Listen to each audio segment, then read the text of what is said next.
We are almost in the top 5, everyone. It's been weeks, it's been months since this top 50 list got started, and we are at number 6. And it amazes me so badly. We are jumping back into the world of Konami! I shouldn't be all that surprised given Konami's record as of the last 2 generations. But I'm going to say I'm surprised because they're up there with Nintendo and Capcom and EA to some extent, and a few others that did show up on this list a few times.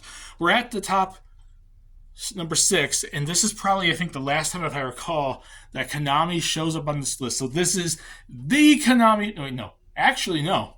I do know there's another Konami franchise first. This is number 2 Konami franchise that needs to make a return, and it's one of their most iconic franchises that's been around since the NES era, since the 80s, since the arcade days, and it's obviously what it's talking about because I've mentioned Contra already.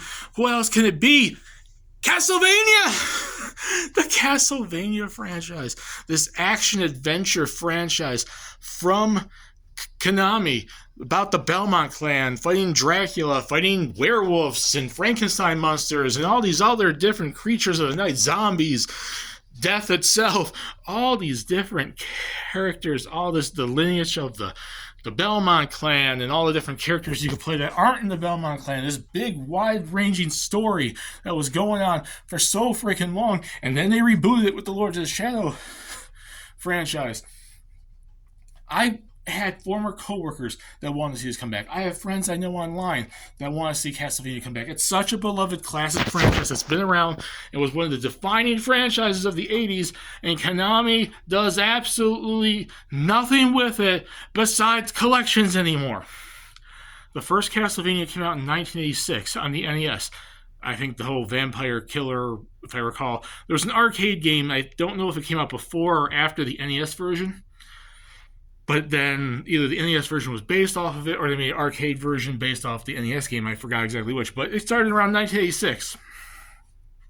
And then from 1986 to 2014, which was the release date for, the release year for Lords of Shadow 2 on the PS3 and 360, they released around 30 various Castlevania games, Metroidvania 2D non-Metroidvania, the 3D games, all this different stuff. There's been canceled games. It has such a lineage and such a fan base, and we have had nothing with it in 8 years besides Castlevania collections. The most that has come out of this franchise lately is not even fully from Konami itself. It's a Netflix series.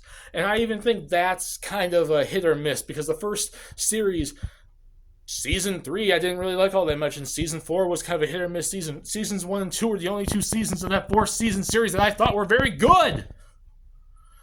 And then they have this new one coming out about Richter, and they totally skipped Simon. But that's the only thing fans of the Castlevania franchises have that's new anymore. A Netflix series. And Netflix has a track record for ruining series. And I'm not saying it's bad. It was definitely a good series compared to most of what comes out of Netflix anymore. But in terms of video games, the only things that people have in terms of Castlevania anymore is collections. There was the Game Boy Advance collection, the Advance collection I think last year. There was the whole Anniversary collection, which was all the old 2D games. They did the Rondo of Blood collection with Symphony of the Night. I don't think they've done anything with the Lords of Shadow franchise.